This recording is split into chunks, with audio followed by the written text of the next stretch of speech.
C'est le match Étoile Rouge de Belgrade contre le Dynamo de Zagreb qui a marqué le 27 juin 1990 le début de l'explosion de la Yougoslavie.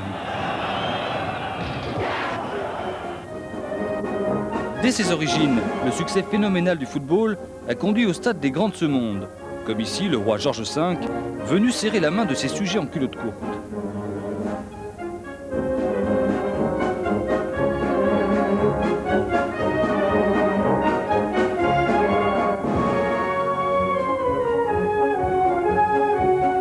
Bien entendu, tous les régimes totalitaires sont les premiers à voir le parti qu'ils peuvent tirer de ces rassemblements populaires. Ils en font aussitôt une affaire de prestige national et le triomphe de leurs idéologies.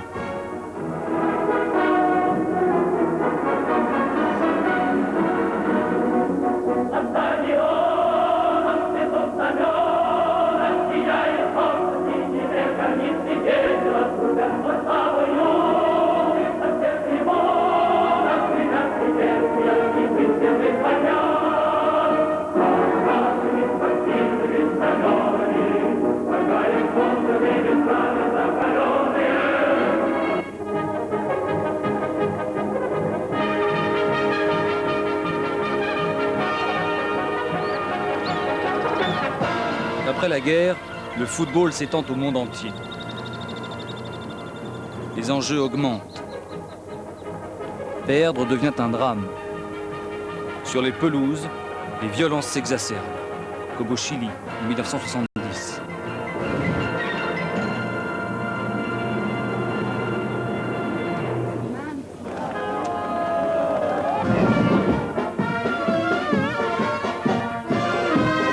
À travers le monde, nombreux sont les chefs d'État qui voient leur étoile briller ou s'éteindre au rythme des victoires et des défaites de leur sélection nationale.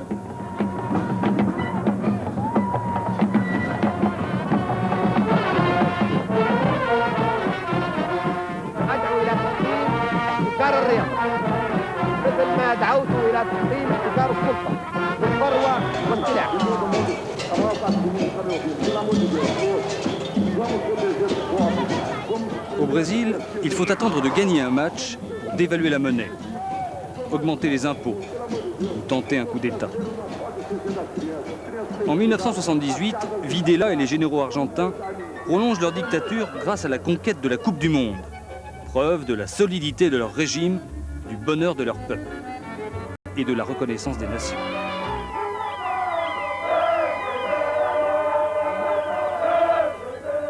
A l'inverse, c'est pour militer contre l'apartheid que quelques blancs jouent dans l'équipe noire de Soweto, accueillis sur le stade par l'hymne de l'ANC.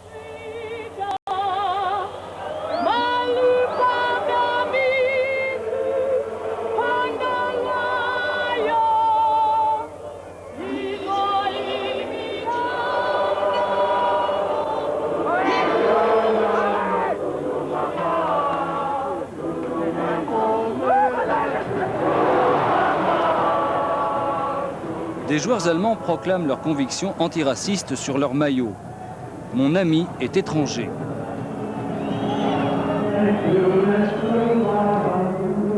Le pape lui-même adore les stades et ne manque jamais une occasion de bénir les équipes. Aujourd'hui, tous les drapeaux, tous les nationalismes s'agitent au rythme de la balle qui roule, match après match.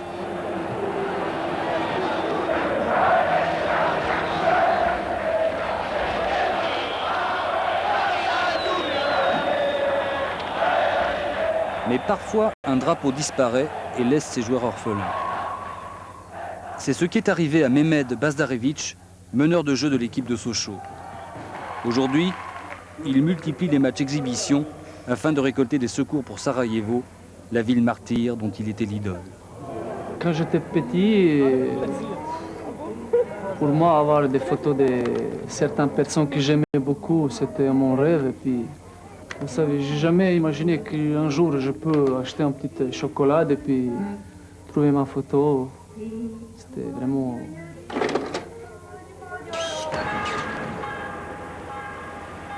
Merci à Sarajevo. Dimanche à Sarajevo, c'était jour pour le foot. La ville il était vide, tous les gens ils vont au stade. J'ai joué dans une équipe où il y avait 5 Croates, 5 Serbes, je ne sais pas combien, 10 Bosniaques. Il y avait des Juifs, il y avait des Albanais.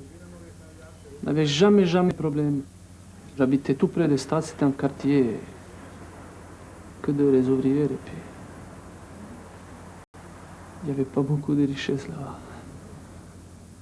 Oui, ça c'est stade Grbavica, stade à plein ville de Sarajevo, c'est un monument. Tout ce que vous voyez maintenant n'existe plus. Ce stade il est complètement détruit, complètement brûlé par les armées serbes nationalistes. Derjan Baždarević. Baždarević.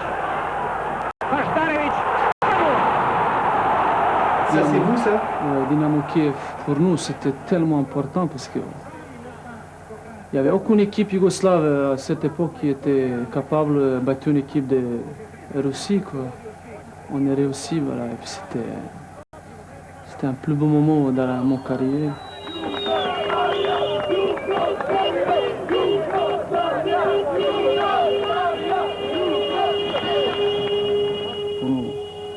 À Yougoslavie, ex-Yougoslavie, Sarajevo surtout, le football c'était une drogue, comme religion, quoi.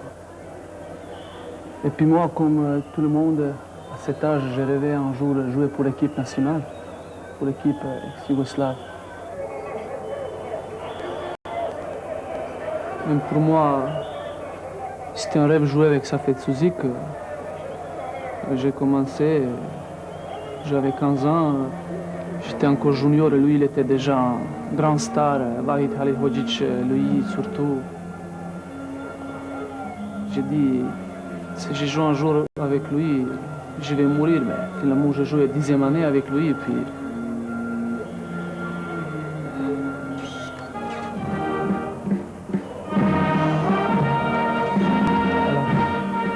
C'était à Belgrade. Vous avez Safet Suzik. Oui, il y avait Farouk, vous avez les Panchev, Macédoine, Prosinečki, croate, Večko Katanec, Slovène, Vulić, croate, Spasić, serbe, Jozić, bosniaque, Ivković, croate. Vous avez une vraie équipe yougoslave. Malheureusement, on s'est arrêté avant le championnat d'Europe à cause des événements en Yougoslavie. Puis maintenant, le football en Yougoslavie n'existe plus. Voilà, c'était à Zagreb, mais c'était un match vraiment important où l'équipe était en rouge, qui vient de Belgrade, et puis l'équipe de Zagreb.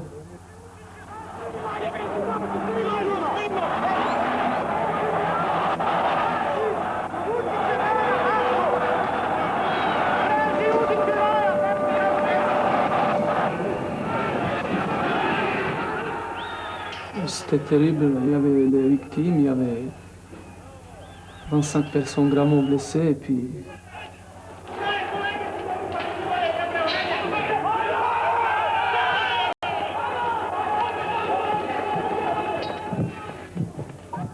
Cet événement, c'était d'abord le premier signe qu'on va mal finir. Personne ne peut croire que ça peut arriver quelque chose comme ça. Au départ, on pensait que c'était une bagarre entre les supporters. Non, mais c'était quand même un mauvais signe. Puis du mois après, et peut-être les gens qui étaient ici au stade, ils ont pris les armes, ils étaient sur la front. Vous voyez, c'était Zvonimir Boban qui joue maintenant à AC Milan, qui voudrait protéger les supporters, mais lui aussi, il était agressé. Puis, quand je regarde ça, je pense que c'était un mauvais rêve, quoi.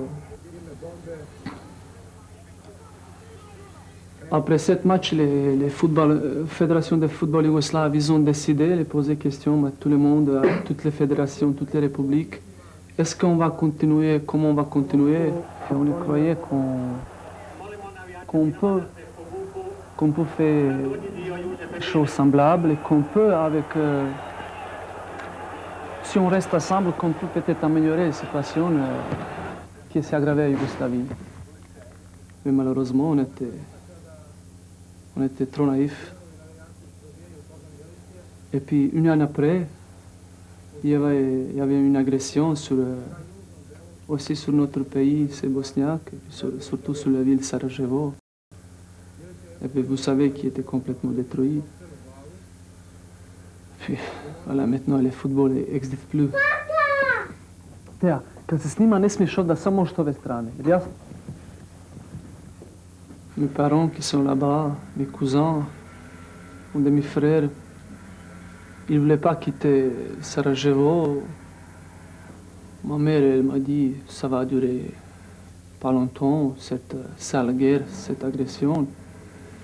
Elle préférait rester à la maison. Et puis, finalement, j'ai pas de nouvelles. Ça fait 2 mois.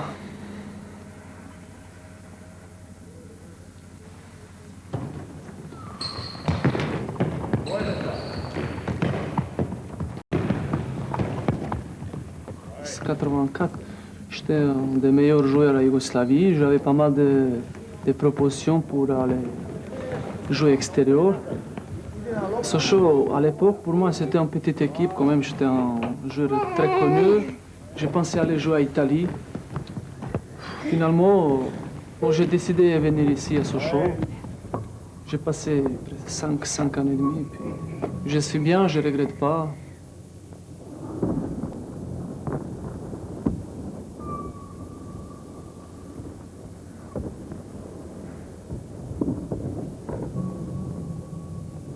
Quand je vois l'équipe de France,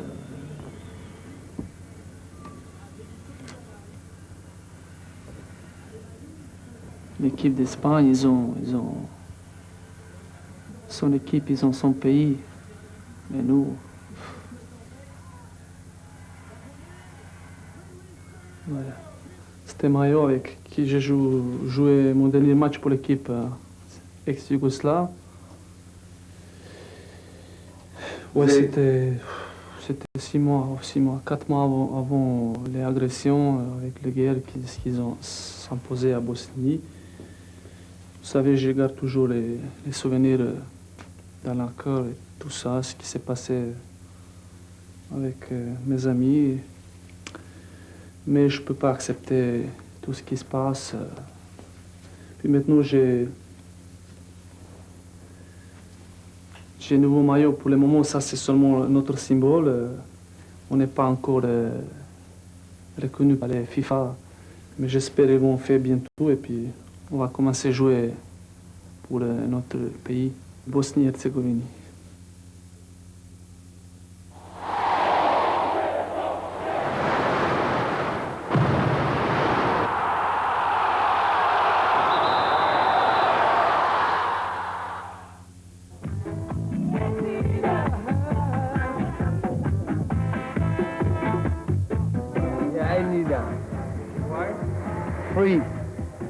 Freedom. That is freedom.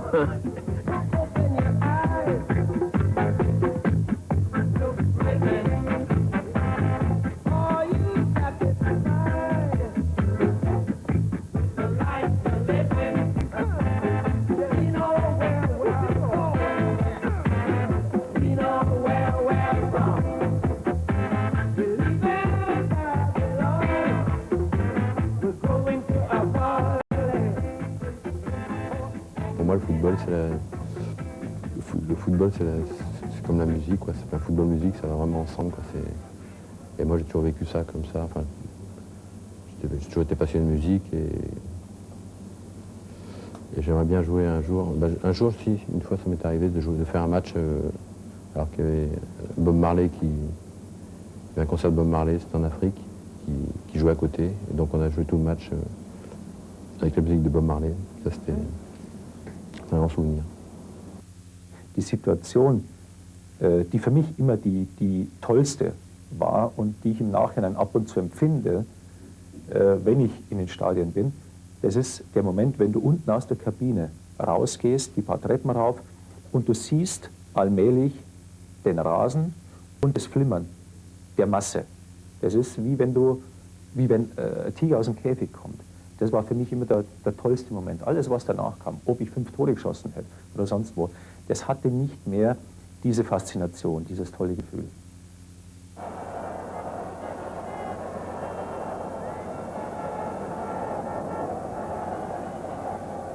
Il avait une vingtaine d'années, il était léger, rien, surtout pas l'adversaire, ne semblait lui résister. On l'appelait l'ange vert.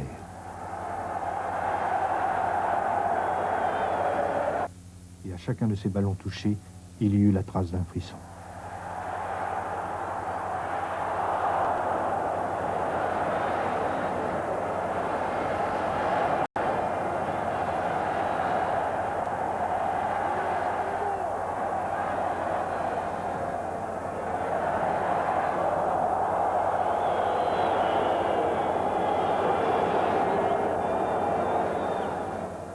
Pendant ma carrière, j'avais le sentiment d'avoir été un peu livré à moi-même. Et donc, j'ai mené ma carrière un peu comme... j'ai pas de regrets, bien sûr, mais bon, je pense que si j'avais eu certains conseils, j'aurais peut-être une carrière un peu différente. Et puis, en général, la carrière de footballeur ne dure pas longtemps, puisque la moyenne d'une carrière de footballeur, c'est 7 ans. Donc ça va très vite. Et vous avez commencé à quel âge? J'ai commencé à 18 ans, 18-19 ans, en professionnel, et je me suis arrêté à 34 ans. Donc j'ai eu la chance d'avoir une carrière assez longue, malgré quelques blessures. Mais je suis un peu certainement privilégié. Maintenant les jeunes, ce que je vous ai dit tout à l'heure, on les prend à 14 ans. Donc ils commencent à jouer en professionnel à 19 ans, 20 ans. Et déjà à 19 ans, je pense que dans leur tête, il y a déjà une usure, quoi. C'est pour ça que je pense que les centres de formation devraient être un peu revus et on devrait laisser les joueurs s'exprimer dans leur milieu, d'abord dans leur milieu familial, et puis les prendre vraiment au dernier moment, à 18 ans. De toute façon, c'est un milieu qui est vraiment très, très cloisonné, hein, moi, c'est ce que j'ai dit. Pendant toute ma carrière, on est très protégé, et puis en fait, quand on arrête le football, c'est comme si on rentrait dans la vie active, quoi, parce que c'est un milieu justement beaucoup trop protégé, quoi, je pense. Plus c'est professionnalisé, plus c'est sélectif. Et on va vers cette tendance. Moi, maintenant, dans les clubs, il y a beaucoup de jeunes joueurs dans les centres de formation, et il y en a que quelques-uns qui vont faire une carrière. Bon, après les autres, il faudra qu'ils se débrouillent. C'est sûr qu'ils n'auront pas d'aide particulière. Weshalb werden denn die Spieler schlechter? Oder in was werden sie schlechter? In der Technik. Sie werden deswegen schlechter, weil wir gerade in Deutschland seit 10, 15 Jahren schon die Sechsjährigen auf Kondition bolzen. Es kommt daher, dass sehr viele Trainer dieser Kinder im Grunde keine Ahnung vom Fußball haben. Das sind meistens Väter, die meinen, was Gutes zu tun, tun sie in irgendeiner Art und Weise auch, aber gerade in den Jahren von 6 bis 10, von 6 bis 12 entsteht der Fußballer oder entsteht der Antikicker. Da lernt der Junge, was er später mit 16, 18, 20 kaum mehr lernen kann. Und dort wird eben auf Kondition gebolzt. Ich sehe immer wieder, wie diese Kinder erst einmal eine halbe Stunde um den Platz rennen müssen, dann vielleicht einen Ball haben. Vous avez souvent joué contre les Allemands? Oui, souvent. Enfin, souvent dans les grands matchs, dans les grands moments, en demi-finale de Coupe du Monde. Ils nous ont toujours battus d'ailleurs. Natürlich, weil wir seit 1974, und so weit muss man leider zurückgehen, auch im Fußball das haben, was wir in vielen anderen Bereichen der Wirtschaft haben, nämlich dass jeder versucht, den Deutschen das nachzumachen, was wir vormachen. Nur, es geht nicht. Keiner kann die deutsche Mentalität, sowohl was die Arbeit angeht, als auch was die Arbeit, sprich das Training angeht, auf seine eigene Mentalität ummünzen. Die Brasilianer haben es Mitte der 70er Jahre versucht, so zu trainieren wie wir, haben geglaubt, sie müssten jetzt weg von ihrer Copacabana und auf die Plätze, auf die Aschenbahnen gehen und haben 78er und danach auch ein Fiasko erlebt, weil man dem Brasilianer sein Erfolgsrezept, sprich seine Intuition, sein Ballgefühl genommen hat und ihn zum Zehnkämpfer machen wollte. Und wir sind nach wie vor leider dabei, unsere Sportler zu Athleten zu machen. Justement, le talent naturel, il se travaille justement, à mon avis, quand on est jeune, et il se travaille surtout dans la rue. C'est pour ça que j'aime bien le football africain, parce que c'est encore le football qui est le plus, comment dire, où les gamins font preuve de créativité, d'imagination. Et c'est vrai que dans le football européen, bon, je prends comme exemple le football européen, même si maintenant, même s'il y a encore de très très bons jeunes joueurs, mais ils sont tellement pris dans un carcan, ils sont pris à 14 ans dans des clubs professionnels, qu'il y a obligatoirement un manque de spontanéité. Der schönste Fußball wird im Moment wahrscheinlich in Afrika gespielt. Und ich weiß, wovon ich rede, weil ich in den letzten 10 Jahren sehr häufig in Afrika war, darunter auch von 84 bis 87 sehr oft in Südafrika. Dort wird der beste Fußball sogar in Soweto gespielt, nicht sogar oder bezeichnenderweise in Soweto gespielt. Dort ist Fußball im Grunde eben auch Kultur, nämlich die einzige Möglichkeit, sich über die Arbeit hinaus und über den Kirchgang am Sonntag hinaus aktiv irgendwie zu betätigen, etwas zu schaffen, etwas zu tun, sich zu interessieren, sich zu identifizieren. Und in vielen Gebieten in Afrika wird der schönste und beste Fußball im Moment gespielt, weil er noch nicht versaut ist. Versaut durch irgendwelche Trainingsprogramme, durch irgendwelche Konditionsprogramme, durch irgendwelche taktischen Zwänge, die wir haben. Und das, was Kamerun zum Beispiel 1990 gespielt hat, ist ein Ausdruck davon. Und alleine, wenn ich mir das anschaue, was die während der WM 90 gespielt hat, war es das Schönste für mich, was bei dieser WM zu sehen war. Und es ist kein Einzelfall, sondern da gibt es viele Mannschaften, viele Nationalmannschaften, ob das nun Ghana ist oder sonst jemand, die tollen Fußball spielen im Moment.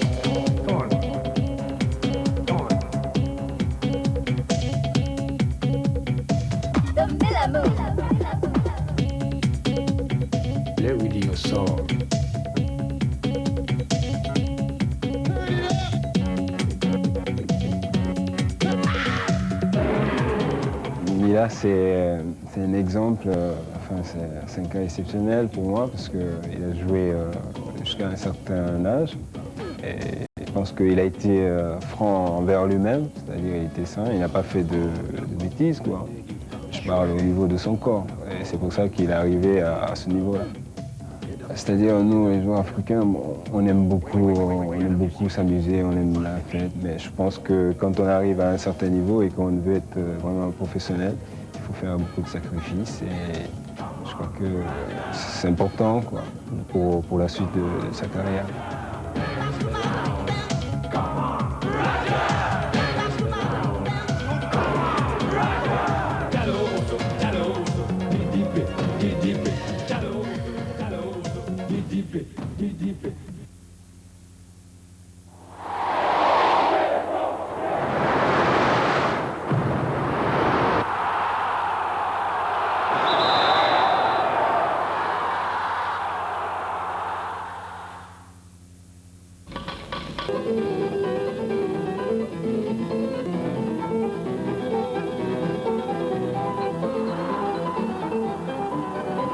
Garrincha lui restera le modèle de l'artiste ingénu. Même quand, victime de trop nombreuses blessures, il arrêtera le football.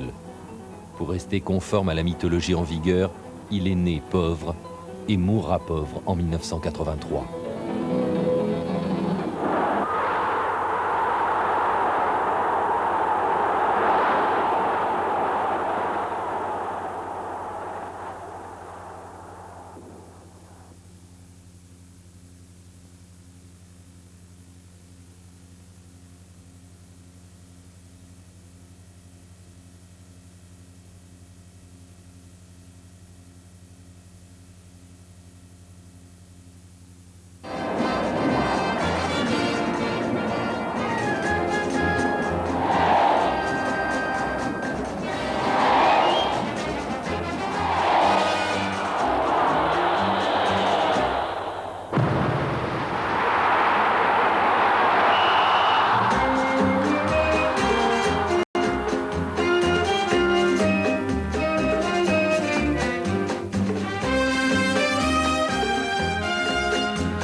Samedi.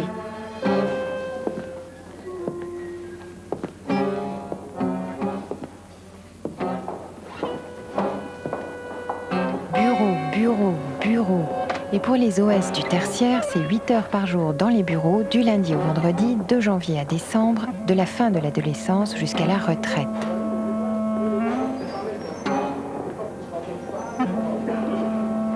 Le bureau, enfer moderne ou plaisir sécuritaire pour ceux qui y passent un tiers de leur vie.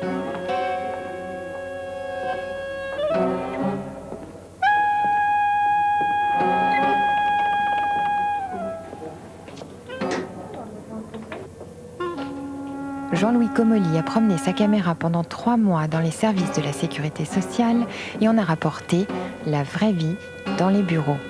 Grand format, samedi, sur Arte.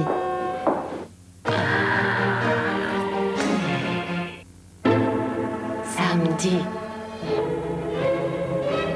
Même froide, la vengeance est un plat qui se mange. Relevé. Emma Tsuns rassemble sa volonté farouche et ses phobies sexuelles pour les tourner contre l'ennemi. Et pour donner à son père défunt une revanche légitime et un juste repos.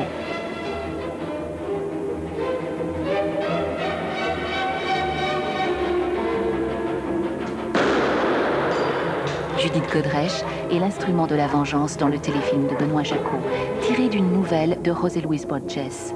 Emma Tsuns, samedi, sur Arte.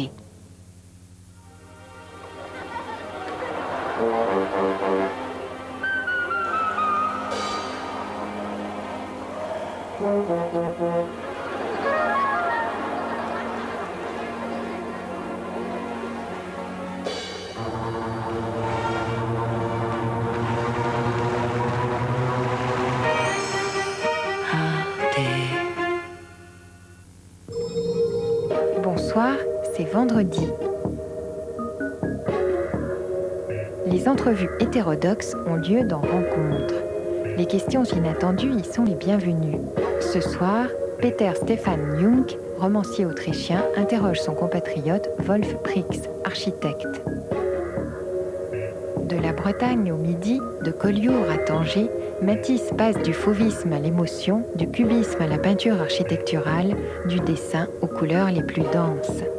Portrait à travers les toiles, les lieux et les écrits du peintre, Matisse Voyage, un documentaire en marge de l'exposition Matisse, actuellement au Centre Pompidou. La fresque des événements du jour, 8h30, le journal. Vendredi, Transit et Macadam. Transit confronte et interroge et passe en revue les presses de l'actualité. Débats, grands reportages, problèmes du monde et de la semaine, Transit informe et pose toutes les questions. Performance et look, les Pet Shop Boys ont trouvé les ficelles du succès. Le rock est mort, vive le pop. Et le pop, c'est aussi l'image de la star. Tout est une question de style. Let's make a lot of money. Futé, The Pet Shop Boys sont dans Macadam. Peintre et théoricien danois, Asger Jorn a toujours considéré la peinture comme une bataille qui se termine par un tableau plus ou moins acceptable. Marie-Josée Van de Loo a rencontré son frère et ses compagnons de route. Au commencement était l'image, le peintre Asger Jorn. Arte dit que la télévision soit et la lumière fut.